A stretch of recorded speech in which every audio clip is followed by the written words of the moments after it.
الحمد لله رب العالمين والصلاة والسلام على خاتم النبيين وعلى آله الطيبين وأصحابه الطاهرين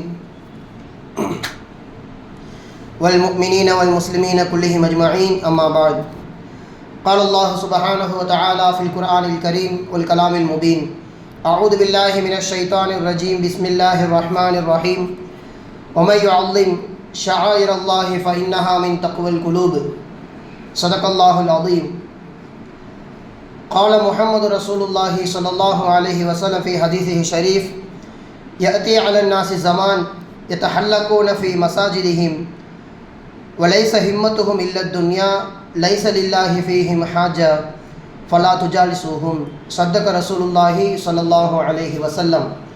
எல்லா புகழும் அளவற்ற அருளாளன் நிகரற்ற அன்புடையவனுமாகிய அல்லாஹுக்கே உண்டாகட்டும். அல்லாஹுவின் ஸலாத்தும் சலாமும் நம் உயிரினும் உயிரான நம் உயிரிலும் மேலான கண்மணி நாயகம் ரசூலுல்லாஹி ஸல்லல்லாஹு அலைஹி வஸல்லம் அவர்கள் மீதும் அவர்கள் அடிப்பிரலாமல் அப்படியே பின்பற்றிய பரிசுத்த குடும்பத்தார்கள், சத்திய சஹாபாக்கள், தாபியன்கள், தபவு தாபியன்கள் மற்றும் இந்த ஜும்மா நன்னாளில் ஒன்று கூடியிருக்கும் நம் அனைவர் மீதும் அல்லாஹுவின் ஸலாத்தும் சலாமும் என்றென்றும் நிறைவாக உண்டாவதாக. ஆமீன். கண்ணியத்திற்கும் பெரும் மதிப்பிற்கும் உரிய அல்லாஹுவின் நல்லடியார்களே, அல்லாஹ் சுப்ஹானஹு வ தஆலா தக்வாவோடு வாழும்படி மனிதனை உபதேசிக்கின்றார். யா அய்யுஹல்லதீன ஆமனுத்தகுல்லாஹ ஹக்க துகாத்திஹி வலா தமூதுன்ன இல்லா வ அன்தும் முஸ்லிமூன். ஈமான் கொண்டவர்களே, அல்லாஹுவை பயப்படக்கூடிய விதத்தில் பயப்படுங்கள், முஸ்லிமாகவே தவிர்த்து நீங்கள் மரணிக்காதீர்கள் என்பதாக அல்லாஹ் சுப்ஹானஹு வ தஆலா மனித சமூகத்தை வலியுறுத்துகின்றான். அதன் அடிப்படையிலே தக்வா நம்முடைய உள்ளத்திற்கு வர வேண்டும். அதற்கான காரணங்கள் என்ன என்பதை குறித்து குர்ஆனிலே நாம் அலசி ஆராய்கின்ற பொழுது அல்லாஹ் சம்பந்தப்பட்ட விஷயங்கள் இதை கண்ணியப்படுத்துகின்ற பொழுது யதார்த்தமாக உள்ளத்திற்கு தக்வா என்பது வந்துவிடும் என்பது குர்ஆன் நமக்கு சொல்லுகின்ற உபதேசங்கள். அந்த அடிப்படையில் அல்லாஹு தஆலா தக்வாவை குறித்து சொல்லும் பொழுது குர்ஆனில் ஒரு இடத்தில் சொல்கின்றான், வமை யுஅல்லிம் ஷஆயிரல்லாஹி ஃபஇன்னஹா மின் தக்வல் குலூப். யார் அல்லாஹுவின் அடையாள சின்னங்களை, அல்லாஹ் சம்பந்தப்பட்ட பொருட்களை எவர் கண்ணியப்படுத்துகின்றாரோ ஃபஇன்னஹா மின் தக்வல் குலூப், அது தக்வாவுடைய உள்ளமாக கணிக்கப்படுகிறது என்பதாக அல்லாஹ் சுப்ஹானஹு வ தஆலா சொல்லி காண்பிக்கின்றான். மட்டுமல்லாமல் ஒரு இடத்திலே யா அய்யுஹல்லதீன ஆமனு லா துஹில்லு ஷஆயிரல்லாஹ், அல்லாஹுடைய அடையாள சின்னங்களுக்கு, அல்லாஹ் சம்பந்தப்பட்ட பொருட்களுக்கு யாரெல்லாம் கண்ணியம் குறைவாக நடந்து கொள்கிறார்களோ அப்படிப்பட்டதை அனுமதிக்காதீர்கள் என்பதாகவும் அல்லாஹு தஆலா சொல்லி காண்பிக்கின்றான். எனவே அல்லாஹ் சம்பந்தப்பட்ட விஷயத்தை கண்ணியப்படுத்த வேண்டும். அப்படி யார் அதற்கு நேர் மாற்றமாக அதற்கு குந்தகம் விளைவிக்கக்கூடிய வகையில் நடந்து கொள்கிறார்களோ அதை அனுமதிக்கவும் கூடாது, அது தக்வாவிற்கு எதிரானது என்பதாகவும் அல்லாஹ் சுப்ஹானஹு வ தஆலா ஈமான் கொண்டவர்களுக்கு வலியுறுத்துகின்றான். அந்த அடிப்படையில் அல்லாஹ்வை ஞாபகப்படுத்தக்கூடிய பொருட்களில் மிகவும் முக்கியமானது பள்ளிவாசல்கள். பள்ளிவாசலை நாம் சரியான முறையில் பராமரிப்பதை போன்றே அதன் கண்ணியத்தையும் சரியான முறையில் கொடுக்க வேண்டும். நம் புறத்திலிருந்து எந்த விதமான அசம்பாவிதங்களும், நம்மின் புறத்திலிருந்து அதற்கு எந்த விதமான கண்ணிய குறைச்சலும் வராதவாறு ஒரு முஃமின், ஒரு முஸ்லிம் பள்ளிவாசலுக்கு வருகின்ற பொழுது முழுக்க முழுக்க கண்ணியத்தோடும், வகாரியத் என்று சொல்லப்படுகின்ற கண்ணியத்தோடும், ஆடை அலங்காரத்திலிருந்து பேச்சு முதற்கொண்டு எல்லாம் வெளியில் இருப்பதை விட பள்ளிவாசலுக்கு வருகின்ற பொழுது முற்றிலும் மாற்றிக்கொள்ள வேண்டும். ஒரு பள்ளிவாசல் தக்வாவை கொட்டி கொடுக்கக்கூடிய இடமாக இருக்கிறது. ஹஜ்ரத் சல்மான் ஃபாரிஸி ரலியல்லாஹு தஆலா அன்ஹு அவர்கள் அபூ தர்தா ரலியல்லாஹு தஆலா அன்ஹு அவர்களுக்கு ஒரு கடிதம் எழுதுகின்றார்கள். அதிலே சொல்லப்படுகின்ற செய்தி மிகவும் முக்கியமானதும் ஆச்சரியமானதும் கூட. யா அஹி அலைக பில் மஸ்ஜித் ஃபல்ஸிமுஹு, என்னுடைய சகோதரரே, நீங்கள் பள்ளிவாசலை பற்றி பிடித்து கொள்ளுங்கள், விட்டுவிடாதீர்கள். ஃபல்ஸிமுஹு, முடிந்த அளவிற்கு சக்தியை மீறியும் நீங்கள் அதை அவசியமாக்கி கொள்ளுங்கள். ஃபைன்னி சமிஅத்து நபிய ஸல்லல்லாஹு அலைஹி வஸல்லம், நான் ரசூலுல்லாஹ்விடம் அவர்கள் சொல்லி நான் கேட்டிருக்கின்றேன், அல் மஸ்ஜிது பைத்து குல்லி தகியின், பள்ளிவாசல் இறையற்றவாதிகளுடைய வீடாக இருக்கிறது என்பதாக சொல்லி காண்பிக்கிறார்கள். இதை நான் ரசூலுல்லாஹ்விடமிருந்து கேட்டேன் என்று சல்மான் ஃபாரிஸி ரலியல்லாஹு தஆலா அன்ஹு அவர்கள் கடிதம் எழுதுகின்றார்கள். எனவே இந்த இல்லத்திற்குள் நீங்கள் வந்துவிட்டால் தக்வாவை நீங்கள் மனதிற்குள்ளே வைத்திருக்கிறீர்கள் என்பதாக பொருள். மேலும் சொல்லி முடிக்கிறார்கள். அந்த கடிதத்தில் எழுதி முடிக்கின்ற பொழுது வருகின்ற செய்தி இது: அல் மசாஜிது புயூத்துல்லாஹி ஃபில் அர்த். அல்லாஹ்வின் வீடு என்று இந்த உலகத்தில் ஒன்று இருக்கின்றது என்றால் அது பள்ளிவாசல்கள் தான். எவர் அந்த பள்ளிவாசலை அவசியமாக்கிக் கொள்கின்றாரோ அல்லாஹு தஆலா அவர் விஷயத்தில் ரெண்டை பொறுப்பெடுத்துக் கொள்கின்றான். ஃபகத் லமினல்லாஹு லிமன் கானத்தில் மசாஜிது பைத்தஹு. எவர் பள்ளிவாசலை தன்னோட வீடாகவே ஆக்கிக் கொள்கிறாரோ, வீட்டிலே நாம் எப்படி இருப்போமோ, வீட்டில் இருப்பது எப்படி மனது விரும்புமோ, வெளி உலகத்தை விட வீட்டில் இருப்பது எப்படி நமக்கு சக்கீனத் என்கின்ற மன அமைதியை தருகின்றதோ, அதே போன்று எவர் பள்ளிவாசலை ஆக்கிக் கொள்கிறாரோ, பள்ளிவாசலே அவருக்கு வீடாக மாறிவிட்டதோ, அப்படிப்பட்டவருக்கு அல்லாஹு தஆலா இரண்டை பொறுப்பெடுத்துக் கொள்கின்றான். முதலாவது பிர் ரஹ்மா, அல்லாஹ் அவருக்கு ரஹ்மத்தை கொட்டி கொடுக்கின்றான். இது முதலாவது சிறப்பு. வல் ஜவாசி அல ஷிராத்தி, மறுமை நாளிலே நடுங்கிய கால்களோடு சிராத் முஸ்தகிம் பாலத்தை கடக்கின்ற பொழுது இவர் மட்டும் அல்லாஹ்வின் உதவியால் வெகு தொலைவில் இருக்கின்ற அந்த பாலத்தை சுலபமாக கடந்து விடுவார். காரணம், பள்ளிவாசல் அவருடைய இல்லமாகவே மாறிவிடுகிறது. பள்ளிவாசல் இருப்பதை அவர் விரும்புகிறார். எனவே இப்படிப்பட்டவருக்கு அல்லாஹு தஆலா ரஹ்மத்தையும் கொடுக்கின்றான், அந்த பாலத்தில் நடக்கக்கூடிய உதவியும் அல்லாஹு தஆலா தருகிறான் என்று சல்மான் ஃபாரசி ரலியல்லாஹு தஆலா அன்ஹு அவர்கள் இதை அந்த கடிதம் மூலமாக தெரிவிக்கின்றார்கள். பள்ளிவாசலுக்கு வருவது எவ்வளவு சிறப்பானது! ஒரு எட்டுக்கு நன்மை எழுதப்படுகிறது, இடது காலை வைக்கின்ற பொழுது பாவங்கள் மன்னிக்கப்படுகிறது. இது போன்ற ஒரு சிறப்பு வேறு எந்த ஒரு அடையாள சின்னங்களுக்கும் அல்லாஹு தஆலா கொடுப்பது கிடையாது. அதுவும் நம்முடைய பள்ளிவாசலை பொறுத்த வரைக்கும் அருகிலே வீடு இருக்கிறது. அன்னை ஆயிஷா ரலியல்லாஹு தஆலா அன்ஹா அவர்கள் சொல்லி காண்பிப்பார்கள், நான் ரசூலுல்லாஹிடம் சொல்லி கேட்டிருக்கின்றேன், வீடுகள் அதிகமாக இருக்கக்கூடிய பகுதிகளிலே பள்ளிவாசலை கட்டுங்கள் என்பதாக. அல்லாஹு தஆலா நமக்கு அப்படி ஒரு வாய்ப்பை கொடுத்திருக்கின்றான். முடிந்த அளவிற்கு நடந்தே வருவதற்கு முயற்சி செய்ய வேண்டும். ஒரு பாவங்கள் மன்னிக்கப்படுகிறது என்றால், ஒரு நன்மைகள் எழுதப்படுகிறது என்றால் சாதாரணமான ஒரு விஷயமா? மறுமை நாளிலே ஒரு நன்மைக்காக வேண்டி மக்கள் போராடுவார்கள். யா அல்லாஹ், நான் சுபஹானல்லாஹ் என்று சொல்கின்ற அளவிற்கு உலகத்தில் என்னை அனுப்பிவிட்டு மீண்டும் என்னை மீட்டிக்கோள் என்பதாக மனிதன் கேட்பான், கெஞ்சுவான். ஆனால் பாவம் ஒன்று கூடுதலாக இருப்பதின் காரணமாக நரகத்திற்கு சென்று விடுவான். எனவே ஒரு பாவம் இங்கே மன்னிக்கப்படுகின்றது என்றால், அதற்கு பள்ளிவாசல் காரணமாக இருக்கிறது என்றால் முழுக்க முழுக்க அதை நாம் பயன்படுத்தி கொள்ள வேண்டும். பள்ளிவாசலுக்கு செல்பவரை நீங்கள் பார்த்தால் அவர் ஈமான்தாரி என்பதாக சாட்சி சொல்லுங்கள் என்று ரசூலுல்லாஹ் சொல்கின்றார்கள். ஃபைதா ரஐதுமுர் ரஜுல யஅதாதுல் மஸ்ஜித ஃபஷ்ஹது லஹு பில் ஈமான். தொடர்படியாக ஒரு பள்ளிவாசலுக்கு வந்து கொண்டே இருக்கிறார் என்பதை நீங்கள் பார்த்தீர்களானால் அவர் ஈமான்தாரி, அவர் உள்ளத்தில் ஈமான் இருக்கிறது என்பதை நீங்கள் சாட்சியாகவே சொல்லுங்கள் என்று ரசூலுல்லாஹி ஸல்லல்லாஹு அலைஹி வஸல்லம் அவர்கள் வலியுறுத்துகின்றார்கள். எனவே பள்ளிவாசல் நம்ம அதை எப்படியெல்லாம் மதிப்பு கொடுக்க வேண்டும்? பள்ளிவாசலில் முழுக்க முழுக்க திக்ருகள் இருக்க வேண்டும், தொழுகைகள் நிறைவேற்ற வேண்டும். ஒருபோதும் பள்ளிவாசலுக்கு வெளியே செய்கின்ற எந்த ஒரு அனாச்சாரங்களையும் வெட்டி பேச்சுகளையும் பள்ளிவாசலுக்குள்ளே நாம் கொண்டு வரவே கூடாது. அல்லாஹு தஆலா சொல்கின்றான், ஃபி புயூத்தி அதினல்லாஹு அன் துர்ஃபஅ வ யுذ்கர ஃபீ ஹஸ்முஹு யுஸப்பிஹு லஹு ஃபீஹா பில் குதுவி வல் ஆசால். அல்லாஹு தஆலா பள்ளிவாசலிலே சில விஷயங்களுக்கு அனுமதி கொடுத்திருக்கின்றான். காலையிலும் மாலையிலும் சில மக்கள் அல்லாஹு தஆலாவை திக்ரு செய்தும் அல்லாஹு தஆலாவை தஸ்பீஹ் செய்தும் காலை மாலை இப்படியே பள்ளிவாசலே கழித்து கொண்டிருப்பார்கள். இது முதலாவது வகையினர். இவர்கள் திக்ரிலேயே காலத்தை கழிப்பார்கள் பள்ளிவாசலுக்குள்ளே. மேலும் சொல்கிறான் அல்லாஹு தஆலா, ரிஜாலுன் லா துல்ஹீஹிம் திஜாரத்துன் வலா பைஉன் அன் திக்ரில்லாஹ். உள்ளே வரக்கூடிய மனிதர்கள் யாரும் வெளி சம்பந்தப்பட்ட வியாபார விஷயத்தையோ அல்லது குடும்ப சூழ்நிலைகளை மனதில் கொண்டு இங்கே ஈடுபடக்கூடாது. ரிஜாலுன் லா துல்ஹீஹிம் திஜாரத்துன் வலா பைஉன் அன் திக்ரில்லாஹ். மனிதர்களை அவருடைய வியாபாரமோ அல்லது கொடுக்கல் வாங்கலோ ஒருபோது வீணடிக்கக்கூடாது. பள்ளிவாசலுக்குள்ளே இருக்கும் பொழுது அவருடைய கவனத்தை திருப்பக்கூடாது என்பதாக அல்லாஹு தஆலா வழிகாண்பிக்கின்றான். இது இரண்டாவது வகையினர். வ இகாமி ஸலாத்தி வ ஈதாஇ ஸகாத்தி. அப்படிப்பட்ட நபர்கள் தான் சரியான முறையில் தொழுகையை நிறைவேற்றுவார்கள், ஜக்காத்தையும் கொடுப்பார்கள். யகாஃபூன யௌமன் ததகல்லபு ஃபீஹில் குலூபு வல் அப்சார். உள்ளமும் பார்வையும் நடுநடுங்கி போயிருக்குமே அந்த மறுமையினால், அதை கண்டு அஞ்சக்கூடியவர்கள் இந்த குணமெல்லாம் அவரிடத்தில் இருக்கும் என்பதாக அல்லாஹு தஆலா சொல்லி காண்பிக்கின்றான். எனவே திக்ரு செய்வதற்காக இந்த இடத்தை ஆக்கிக் கொள்ள வேண்டும். சுபஹானல்லாஹ் தஸ்பீஹ் ஓதுவதற்காக இந்த இடத்தை ஆக்கிக் கொள்ள வேண்டும். தொழுகுவது, ஜக்காத்து கொடுப்பது, இது போன்ற நல்ல காரியங்களுக்கு மட்டும்தான் பள்ளிவாசல் இருக்குதே தவிர்த்து வியாபார நோக்கத்திலே உள்ள ஈடுபடுவது முற்றிலுமாக மார்க்கம் அதை தடை செய்திருக்கிறது. பள்ளிவாசலை பொறுத்த வரைக்கும் இவர்தான் பொறுப்பு.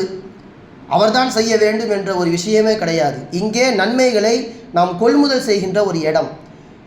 யார் யாருக்கெல்லாம் வாய்ப்பு கிடைக்கின்றதோ பள்ளிவாசலை சுத்தம் செய்வதற்கு, பார்க்கின்ற ஒரு சின்ன சின்ன பொருள் எடுத்து அசுத்தம் செய்கின்ற பொழுது, அந்த அசுத்தமானதை எடுத்து நீக்குகின்ற பொழுது அல்லாஹு தஆலா அவருக்கு மாபெரும் கூலியை வழங்குகின்றான். அது முஅத்தினுடைய பொறுப்பு என்பதாக நாம் ஒதுங்கி செல்லக்கூடாது. நமக்கு ஒரு வாய்ப்பு கிடைத்திருக்கிறது, என்னின் மூலமாக அல்லாஹு தஆலா ஒரு வாய்ப்பை எனக்கு கொடுத்திருக்கின்றான் நன்மைகளை சம்பாதிப்பதற்கு என்று அதை எடுப்பதற்கு முயற்சி செய்ய வேண்டும்.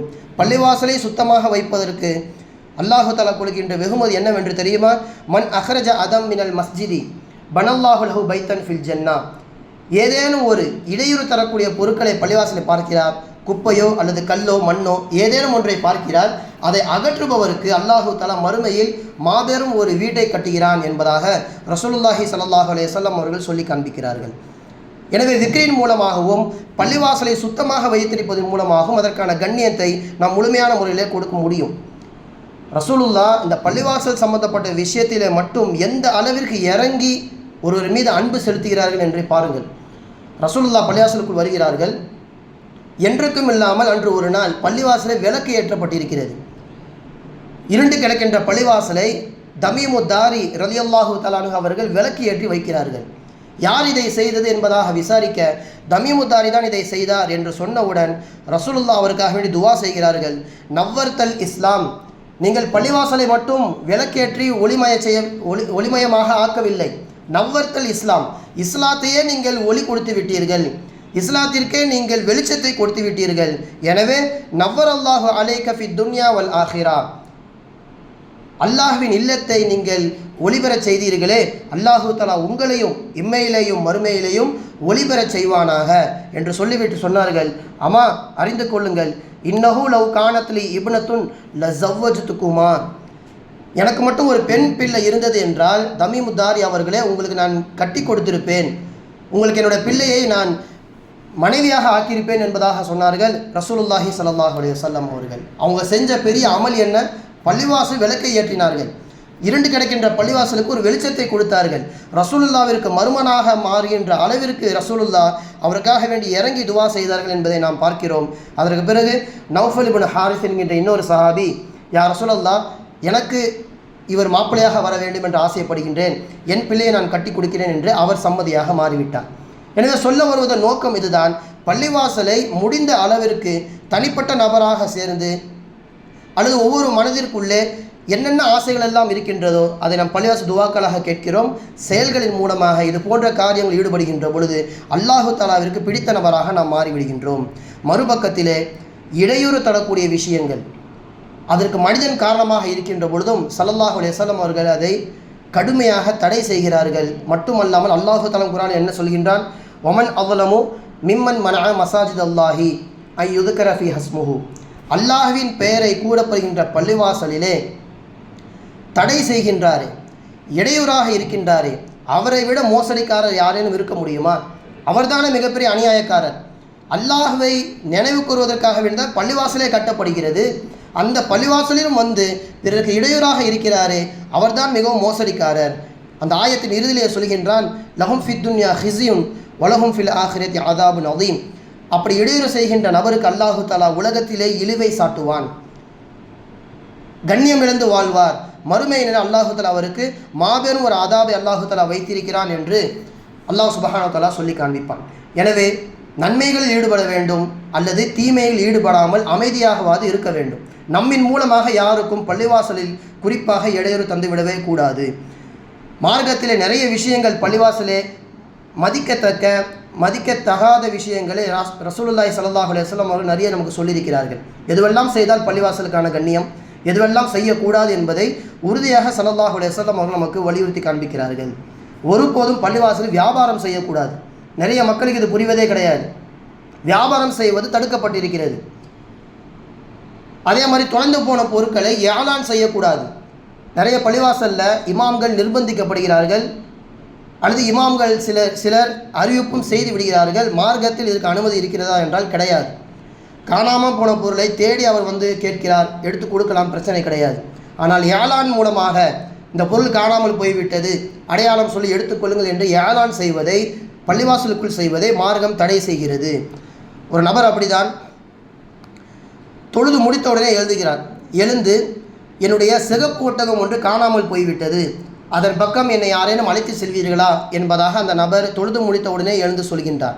அப்போ ரசூலா சொன்ன வார்த்தை இது, லா வஜத்த, கடைசி வரைக்கும் அது கிடைக்காமலே போகட்டும் என்பதாக ரசூலுல்லாஹ் துவா செய்கிறார்கள். ஏனென்றால் பள்ளிவாசல் ஆரம்பத்திலே சொன்னதை போன்று அது திக்ரு துவாக்களுக்கான இடம் மட்டும்தான் இருக்கிறது. அந்த இடத்துல நாம் உலக சம்பந்தப்பட்ட எதையும் அறிவிப்பு செய்யக்கூடாது. சொன்னார்கள், இன்னமா புனியத்தில் மசாஜிது லிமா புனியத் லஹு, பள்ளிவாசல் எதற்கு கட்டப்பட்டதோ அதற்காக மட்டும்தான், உங்கள் தேவைகளை சொல்வதற்கான இடம் பள்ளிவாசல் கிடையாது என்பதாக ரசூலுல்லாஹி ஸல்லல்லாஹு அலைஹி வஸல்லம் அவர்கள் அந்த நபருக்கு சொல்லி காண்பிப்பார்கள். மேலும் சொன்னார்கள், இதா ரஐதும் மை யபீஅ அவ் யப்தாஉ ஃபில் மஸ்ஜிதி, யாரேனும் ஒரு நபர் பள்ளிவாசலிலே வியாபாரம் செய்வதை அல்லது கொடுக்கல் வாங்கல் வியாபாரம் செய்வதை நீங்கள் பார்த்தால், ஃபகூலு, இப்படி சொல்லுங்கள் அவர்கிட்ட, லா அர்பஹ அல்லாஹு திஜாரத்தக்க, உன் வியாபாரத்தில் அல்லாஹு தாலா லாபத்தை தராமலே போகட்டும், லாபத்தையே தர வேண்டாம் அல்லாஹு தாலா என்பதாக துவா செய்யுங்கள் என்று ரசூலுல்லாஹி ஸல்லல்லாஹு அலைஹி வஸல்லம் அவர்கள் அறிவிப்பு செய்கிறார்கள், சொல்கிறார்கள். அப்போ இதெல்லாம் மார்க்கத்திலே பள்ளிவாசலுக்குள் தடை செய்யப்பட்ட விஷயங்கள். அத்தா இப்னு ரபாஹ் ரஹிமஹுல்லா அவர்கள் பள்ளிவாசல் இருக்கின்ற பொழுது, அதாவது அத்தா இப்னு யஸார் பள்ளிவாசல் இருக்கின்ற பொழுது வியாபார பொருட்களை அள்ளி கொண்டு ஒரு நபர் கடந்து செல்கிறார். எங்கே செல்கிறீர்கள்? அவர் கேட்கிறார். வியாபார பொருட்களை எடுத்து வந்திருக்கிறேன், பள்ளிவாசல் ஓரளவுக்கு கூட்டம் வரும், எனவே அதை நான் வியாபாரம் செய்து சம்பாதிக்க வந்திருக்கிறேன் என்பதாக அவர்கள் சொல்ல, அத்தா இப்னு யஸார் ரஹிமஹுல்லா அவர்கள் சொன்னார்கள், அலைக்க பி சூகி துன்யா, இந்த இடம் நீங்கள் பொருட்களை விற்பதற்கான இடம் கிடையாது, அதற்கு நிறைய கடைகள் வெளியே இருக்கிறது, அங்கே சென்று நீங்கள் வியாபாரம் செய்து கொள்ளுங்கள், லாபத்தை பார்த்து கொள்ளுங்கள். ஃப இன்னமா ஹாதிஹி சூக்குல் ஆஹிரா, இதே இந்த பள்ளிவாசல் இருக்கிறது, இது மறுமைக்கான கடை, இங்கே நீங்கள் நன்மைகளை தான் வாங்க வேண்டுமே தவிர்த்து பொருட்களை வாங்கக்கூடாது அல்லது பொருட்களை விற்கக்கூடாது, இது மறுமை சம்பந்தப்பட்ட கடை, உடனே இங்கிருந்து வெளியேறி சென்று விடுங்கள் என்பதாக அத்தா இப்னு யஸார் ரஹிமஹுல்லா அவர்கள் சொல்லி காண்பிக்கிறார்கள். அப்போ அந்த அளவிற்கு உலகம் சம்பந்தப்பட்ட எதையும் நாம் உள்ளே கலந்து விடக்கூடாது. ரசூலுல்லாஹ் சொன்னார்கள், இன்னமா ஹாதிஹி லி திக்ரில்லாஹி அஸ்ஸ வஜல், இது அல்லாஹ்வை நினைவு கூறுவதற்கான ஒரு இடம். மேலும் சொன்னார்கள், வஸ்ஸலாத்தி, தொழுவதற்கான இடம், வ கிராஅத்தில் குர்ஆனி, குர்ஆனை ஓதுவதற்கான இடம். இந்த மூன்றை தவிர்த்து இங்கு எதற்கும் அனுமதி கிடையாது என்பதை ரசூலுல்லாஹி ஸல்லல்லாஹு அலைஹி வஸல்லம் அவர்கள் நமக்கு அறிவுறுத்தி காண்பிக்கிறார்கள். எனவே பள்ளிவாசல் அமைதியின் இடமாக இருக்க வேண்டும். வெட்டி பேச்சுகளுக்கு இங்கே இடம் கிடையாது. மஸ்ஜித் நபவியில் ஒரு நபர் பேசிக்கொண்டே இருக்கிறார். அங்கே வந்த உமர் ரலியல்லாஹு தஆலா அன்ஹு அவர்கள் சொன்னார்கள், தத்ரி ஐன அன்த, எங்கே இருந்து கொண்டு நீங்கள் பேசுகிறீர்கள்? பள்ளிவாசலிருந்து உங்களுக்கு இந்த பேச்சு வெளியே வருகிறதா? அமைதிக்காரங்கள் அல்லது பள்ளிவாசல் விட்டு வெளியே சென்று விடுங்கள் என்று சாட்டையை கையில் எடுத்து விட்டார்கள். அந்த அளவிற்கு பள்ளிவாசல் அமைதியின் இடமாக இருக்க வேண்டும். கூச்சலிடக்கூடாது, வெட்டி பேச்சுகளை பேசக்கூடாது. ஹலஃப் இப்னு அய்யூப் என்கின்ற ஒரு இறைநேசர் பள்ளிவாசலை திக்ரு செய்து கொண்டிருக்கிறார். அந்த சமயத்தில் அவருடைய அடிமைகள் ஒருவர் வருகிறார், ஒரு பணியாளர் வந்து ஏதேனும் ஒரு தேவையை முன் வைக்கிறார். உடனே எதையும் பேசாமல் பள்ளிவாசலுக்கு வெளியே சென்று விடுகிறார்கள். அவரை பின்தொடர்ந்து இந்த பணியாளரும் செய்கிறார். சென்றதற்கு பிறகுதான், இப்போது ஏதோ சொன்னாயே, மீண்டும் சொல் என்பதாக அவர் கேட்கிறார். இந்த மாதிரி வீட்டில் ஒரு தேவை இருக்கிறது, அதை சொல்வதற்காக வேண்டி வீட்டார் அனுப்பினார்கள் இடத்திலே, உங்களிடத்தில் அனுப்பினார்கள், அதற்கான பதிலை சொல்லுங்கள் என்று சொன்னவுடன், இப்போது அதற்கான பதிலை சொல்கிறேன் என்று அவர்கள் பேச ஆரம்பிக்கிறார்கள். இதை நீங்கள் உள்ளே சொல்லியிருக்கிறாமே, ஏன் வெளியே வந்து நீங்கள் பதில் கொடுக்க வேண்டும் என்று கேட்க, ஹலஃப் இப்னு அய்யூப் அவர்கள் சொன்னார்கள், மா தகல்லம் தூஃபில் மஸ்ஜிதி பி கலாமி துன்யா, உலகம் சம்பந்தப்பட்ட எதையும் நான் பள்ளிவாசல் இதுவரைக்கும் பேசினதே கிடையாது. முந்துவ கதா கதா, பல வருடங்களாக நான் இப்படியே தான் இருந்து கொள்கிறேன். ஃப கரிஹத்து நான் தகல்லமல் யௌம், எனவே தான் நீங்கள் கேட்கும் பொழுது நான் அமைதி காத்து வெளியே வந்து உங்களுக்கு பதில் சொன்னேன் என்பதாக சொல்கிறார்கள் ஹலஃப் இப்னு அய்யூப். எனவே பள்ளிவாசலின் உலக பேச்சுகளை முழுக்க நாம் தவிர்த்து கொள்ள வேண்டும். இரண்டாவதாக, பள்ளிவாசல் எந்த அளவிற்கு முக்கியமோ பள்ளிவாசலுக்கு தொலை வரக்கூடிய முசல்லிகளும் ரொம்ப முக்கியமானவர்கள். அவர்களுக்கு இடையூறு தரக்கூடிய எதையும் பள்ளிவாசல் அனுமதிக்கவே கூடாது. காரணம், அவர்கள் தொழுகின்ற பொழுதெல்லாம் அல்லாஹ்வுடைய தொடர்பிலே இருக்கிறார்கள். அவர்கள் உலக சம்பந்தப்பட்ட எதிலுமே இல்லாமல் தக்பீர் கட்டியது முதல் சலாம் கொடுக்கின்ற வரைக்கும் முழுக்க அவர்கள் பள்ளிவாசலிலே அல்லாஹுடைய தொடர்பில் இருக்கிறார்கள். எனவே தான் ஸல்லல்லாஹு அலைஹி வஸல்லம் அவர்கள் அது போன்ற நபர்களுக்கு ஏதேனும் இடையூறு வந்தால் அதை தடையே செய்திருக்கிறார்கள். என் அருகில் இருக்கின்ற முசல்லிக்கு, தொழுகையாளிக்கு என்னின் மூலமாக ஒரு இடையூறு வருகின்றது என்றால் நான் பள்ளிவாசலுக்கே வரக்கூடாது என்பதை ஸல்லல்லாஹு அலைஹி வஸல்லம் அவர்கள் தடுக்கிறார்கள். நீங்கள் பூண்டு சாப்பிட்டு விட்டோ அல்லது வெங்காயம் சாப்பிட்டு விட்டோ பள்ளிவாசலுக்கு வராதீர்கள். அதன் மூலமாக துர்வாடை வரும். அதன் மூலமாக உங்கள் அருகில் இருக்கக்கூடிய முசல்லிகளுக்கு, தொழுகையாளிக்கு அது இடையூறு தருகிறது. அப்படிப்பட்ட நபர் பள்ளிவாசலுக்கே வர வேண்டாம் என்பதாக சொல்லி காண்பிக்கிறார்கள். ஃபலா யக்ருபன்ன ஃபி மசாஜிதினா, பள்ளிவாசலுக்கே வர வேண்டாம். ஃபைனல் மலாயிகத்தை தத்த அஸ்தா மிம்மா அஸ்தா மின்ஹுல் இன்சான், மனிதன் எதன் மூலமாக எல்லாம் தொந்தரவு அனுபவிக்கின்றானோ அதை மலக்குமார்களும் அனுபவிக்கிறார்கள். எனவே முசல்லிகள் மிகவும் கவனிக்கப்பட வேண்டிய ஒருவர். அவருக்கு இடையே வரக்கூடிய எதையும் நாம் பள்ளிவாசல் செய்து விடவே கூடாது. இந்த நிலையில்தான் நாம் பிள்ளைகளை அழைத்து வருவதை குறித்து பார்க்கின்றோம். நிறைய பெற்றோர்கள் பிள்ளைகள் விஷயத்திலே கவனம் எடுப்பது கிடையாது. நான் ஒரு மார்க்க சட்டமாகவே இந்த இடத்திலே பதிவு செய்கின்றேன். இஸ்லாமிய மார்க்கத்தில் ஆரம்பத்தில் சொன்னதை போன்று முசல்லிகளுக்கு எந்த விதமான ஒரு தொந்தரவும் பள்ளிவாசலிலே வரக்கூடாது. காரணம், அவர் அல்லாஹ்வோடு தொடர்பில் இருக்கின்றார். உதாரணத்திற்கு, நாம் பிள்ளைகளை அழைத்து கொண்டு ஒரு நூலகத்திற்கு அழைத்து செல்கின்றோம், லைப்ரரி. அங்கே சின்ன சத்தம் கூட வராது, பின் ட்ராப் சைலண்டில் அங்கே இருக்கும். அந்த இடத்துல நம்ம பிள்ளை சத்தம் போட்டால் சுற்றி உள்ளவர்கள் என்ன நினைப்பாங்க என்பதாக நம்ம யோசிப்போம். அல்லது நம் பிள்ளை அந்த இடத்துல கண்டித்து அடக்கி வைப்போம். ஏனென்றால் அவர்கள் புத்தகத்தோடு தொடர்பு இருக்கிறார்கள், அவர்களை நாம் தொந்தரவு செய்யக்கூடாது என்பது நமக்கு புரிந்திருக்கிறது. அதுவே நீங்கள் பள்ளிவாசல் எடுத்துக்கொள்ளுங்கள், இங்கே முசல்லிகள் அல்லாஹ்வோடு தொடர்பில் இருக்கிறார்கள். அவர்களுக்கு இடையூறு செய்யும் விதமாக ஒரு வாசனை கூட வரக்கூடாது என்பதாக ஸல்லல்லாஹு அலைஹி வஸல்லம் அவர்கள் சொன்னார்களே. அப்போ பிள்ளைகளின் மூலமாக நாம் சத்தத்தை பிள்ளைகள் விடுகின்ற பொழுது அதை அடக்காமல் எப்படி இருப்பது? பிள்ளைகள் அப்படித்தான் இருப்பார்கள், அவர்கள் அப்படித்தான் இருக்க வேண்டும். இல்லை என்றால் பள்ளிவாசலுக்கே அவர்கள் வராமல் போய்விடுவார்கள் என்பதாக சிலர் பேசுகின்றார்கள். வர வேண்டாம் என்பதாக யாரும் தடுக்கவில்லை, அவர்களுக்கான ஒழுக்கத்தை போதிக்க வேண்டும். இப்படி தான் பள்ளிவாசல் இருக்க வேண்டும் என்கின்ற அந்த கண்டிப்பும் அந்த உபதேசமும் பிள்ளைக்கு கொடுத்து கொண்டே இருக்க வேண்டும். காரணம், அல்லாஹ் சுப்ஹானஹு வ தஆலா எம்பெருமான ரசூலுல்லாஹி ஸல்லல்லாஹு அலைஹி வஸல்லம் அவர்கள் மூலமாக சொல்லி காண்பிக்கின்றான். இன்னல் முஸல்லி யுனாஜி ரப்பஹு ஃபல்யன்துர் பிமா யுனாஜிஹி. எப்போ சொன்னாங்க என்றால், ஒரு கூட்டம் தொழுது கொண்டிருக்கிறது, இன்னும் ஒரு கூட்டம் குர்ஆன் ஓதி கொண்டிருக்கிறது. குர்ஆன் ஓதக்கூடிய நபரை பார்த்து ஸல்லல்லாஹு அலைஹி வஸல்லம் அவர்கள் சொன்னார்கள், குர்ஆன் ஓதுவை நீங்கள் குறைத்து கொள்ளுங்கள், சப்தத்தை உயர்த்தாதீர்கள். காரணம், அருகில் இருக்கக்கூடிய முசல்லிகள், தொழுகையாளிகள் அல்லாஹ்வோடு தொடர்பில் இருக்கிறார்கள். எனவே அவர்கள் யாரோடு தொடர்பில் இருக்கிறார்கள் என்பதை நீங்கள் கவனித்து உங்கள் குரலை தாழ்த்தி கொள்ளுங்கள், சத்தம் போட்டு ஓத வேண்டாம் என்பதாக ரசூலுல்லாஹி ஸல்லல்லாஹு அலைஹி வஸல்லம் அவர்கள் சொல்லி காண்பிக்கிறார்கள். குர்ஆன் ஒரு நல்ல விஷயம்தானே, அவர்களுக்கு ஏன் இந்த ஒரு கட்டுப்பாடு? தொழுகைதான் பள்ளிவாசலில் முக்கியம். அதற்கு இடையூறு தரக்கூடியது குர்ஆனாகவே இருந்தாலும் அல்லது திக்ர் மஜ்லிஸாகவே இருந்தாலும் அதை ஸல்லல்லாஹு அலைஹி வஸல்லம் அவர்கள் தடை செய்திருக்கிறார்கள். வலா யஜ்ஹரு பஅதுக்கும் அலா பஅதின் பில் குர்ஆன், குர்ஆனை ஒருபோதும் சத்தம் போட்டு முசல்லிகளுக்கு இடையூறாக நீங்கள் ஆகிவிடாதீர்கள் என்பதாக சொன்னார்கள் ரசூலுல்லாஹி ஸல்லல்லாஹு அலைஹி வஸல்லம் அவர்கள். எனவே பள்ளிவாசல் அமைதியாக இருக்க வேண்டும். பிள்ளைகள் சத்தம் போடுகின்ற பொழுது அதை பெற்றோர்கள் அடக்க வேண்டும். பிள்ளைகளிடத்தில் சொன்னால் மாறிக்கொள்வார்கள், ஆனால் சொல்லாமலே இருந்து விடக்கூடாது. நம்ம பொதுவாகவே பெரியவர்கள் விஷயத்தில் சொல்லும் பொழுது பாவத்தை விட்டும் எப்படி தவிர்த்து கொள்ளலாம் என்று பார்க்கும் பொழுது இமாம் பூஸரி ரஹிமஹுல்லாஹ் ஒரு விஷயம் சொல்வார்கள், உங்கள் உள்ளம் என்பது குழந்தையை போன்று. எதை நீங்கள் சொல்லிக்கொண்டே இருக்கிறீர்களோ குழந்தை உடனே பழகி கொள்ளும்.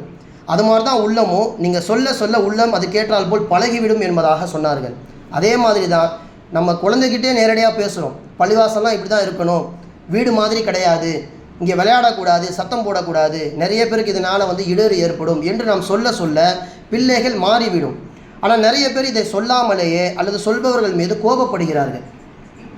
அவர்கள் சொல்லும் ஆதாரம் என்னவென்றால், எந்த ஒரு மார்க்க அறிஞரும் சொல்லாத ஒரு விஷயம் இது, சொல்லாத விளக்கம் இது. ரசூலுல்லாஹ் தொழுகையில் இருக்கின்ற பொழுது ஹசன் ஹுசைன் ரலியல்லாஹு அன்ஹுமா தோளில் ஏறி விளாண்டார்கள், ஸல்லல்லாஹு அலைஹி வஸல்லம் அவர்களே அதை தடுக்கவில்லையே என்பதாக அந்த ஹதீஸிலிருந்து தவறான ஒரு விளக்கத்தை எடுக்கிறார்கள். இதுவரை வந்த ஒரு இமாம்கள் கூட, ஒரு ஹதீஸ் கலை வல்லுநர் கூட இந்த ஹதீஸுக்கு இப்படி விளக்கம் கொடுத்ததே கிடையாது.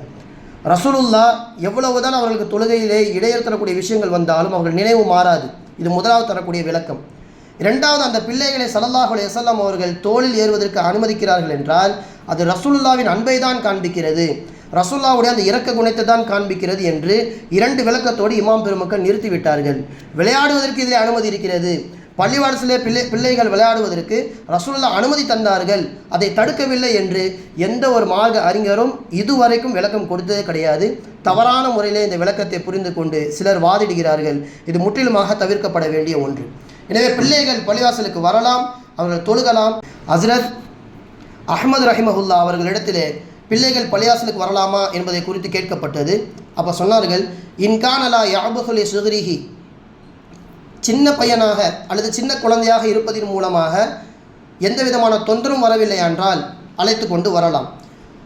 மட்டுமல்லாமல் ஒ யகுஃபு இதா நுகிய, ஒரு உபதேசம் செய்தால் அட்வைஸ் கொடுத்தால் அவன் ஏற்றுக்கொள்வான் என்று இருந்தால் அவன் பள்ளிவாசலுக்கு வரலாம். ஃபலா அராபிஹா பசன், அதை நான் தவறு என்று சொல்ல மாட்டேன். அதுவும் மறுபுறத்திலே வ இன்கான யாபுகுலி சுகரிஹி ஃபலா அரா யூதாபிஹி இலல் மஸ்ஜிதி, அதுவே அவன் விளையாடுவதன் மூலமாக அல்லது சத்தம் போடுவதன் மூலமாக பள்ளிவாசலில் இருக்கக்கூடிய முசல்லிகளுக்கு தொழுகையாளுக்கு இடையூறு வரும் என்று இருந்தால் அவன் வராமல் இருப்பதே சிறந்தது என்பதாக ஹஸ்ரத் அஹ்மத் ரஹிமவுல்லா அவர்கள் சொல்லி காண்பிக்கிறார்கள். நம்முடைய பள்ளி ஷாஃபி பள்ளியாக இருப்பதன் காரணமாக ஷாஃபி சட்டத்தையும் நான் சொல்கின்றேன். இமாம் ஷாஃபி ரஹிமவுல்லா அவர்கள் சொல்லி காண்பிக்கிறார்கள், யஜூசு இத்ஹாலி சபி இல்லதி லா யுமையிசு வலால் மஜானீனல் மஸ்ஜிது, பிள்ளைகளையும் பைத்திய நிலையில் இருக்கக்கூடியவர்களையும் பள்ளிவாசலுக்கு கொண்டு வருவதில் எந்த விதமான அனுமதி மறுக்கப்படுவது கிடையாது. தாராளமாக வரலாம். எப்போது அவர்கள் மூலமாக முசல்லிகளுக்கு இடையூறு வரக்கூடாது, அல்லது அவர்கள் ஏதேனும் நஜீஸை வெளிப்படுத்தி விடுவார்களோ, பள்ளிவாசலை அசுத்தம் செய்து விடுவார்களோ என்று இல்லாமல் இருந்தால் பிரச்சனை கிடையாது. மட்டுமல்லாமல் தங்களுடைய ஔரத்துகளை மறைவிடங்களை பள்ளிவாசலிலே திறந்து காண்பித்து விடுவார்களோ என்று இருந்தால் கண்டிப்பாக அவர்களை அழைத்து கொண்டு வரக்கூடாது. கடைசியாக அவர்கள் சொன்ன வார்த்தை இது, ஃபயஜூசு இதுஹாலுஹு ஃபீஹி இல்லம் யத்தஹிதுஹு மல்அபன் வ இல்லா ஹரும, பள்ளிவாசலை ஒரு விளையாட்டு தலமாக விளையாடுமிடமாக ஒரு பிள்ளை ஆக்கி கொண்டான் என்றால் அதை முற்றிலுமாக தவிர்க்க வேண்டும். வ இல்லா ஹரும, அதை பெற்றோர்கள் தடுக்கவில்லையானால் அது ஹராம் என்கின்ற நிலைக்கு போய்விடும் என்பதாக இமாம் ஷாஃபி ரஹிமவுல்லா அவர்கள் சொல்லி காண்பிக்கிறார்கள். எனவே பிள்ளைகளை அழைத்து வருகின்ற பொழுது ஒழுக்கமாக போதியுங்கள். பள்ளிவாசல் இப்படி தான் இருக்க வேண்டும், சத்தம் போடக்கூடாது, சஃபுக்கு இடையிலே ஓடக்கூடாது என்பதெல்லாம் நாம் சொல்ல சொல்ல பிள்ளைகள் மாறிவிடும். இதன் மூலமாக முசல்லிகளும் நிம்மதியாக தொழுகுவார்கள், பள்ளிவாசலுடைய மாண்பும் பாதுகாக்கப்படும் என்பதற்காக வேண்டிதான் இவ்வளவு விஷயங்கள் சொல்லப்பட்டது. எல்லாம் அல்லாஹ் சுப்ஹானஹு வ தஆலா பள்ளிவாசலுடைய மாண்பை கருத்தில் கொண்டு நிம்மதியாக வணங்கக்கூடிய இடமாக அல்லாஹு தஆலா ஆக்குவானாக. வ ஆகிரு தஅவானா அல்ஹம்துலில்லாஹி ரப்பில் ஆலமீன். அஸ்ஸலாமு அலைக்கும் வரஹ்மத்துல்லாஹி வபரகாத்துஹு.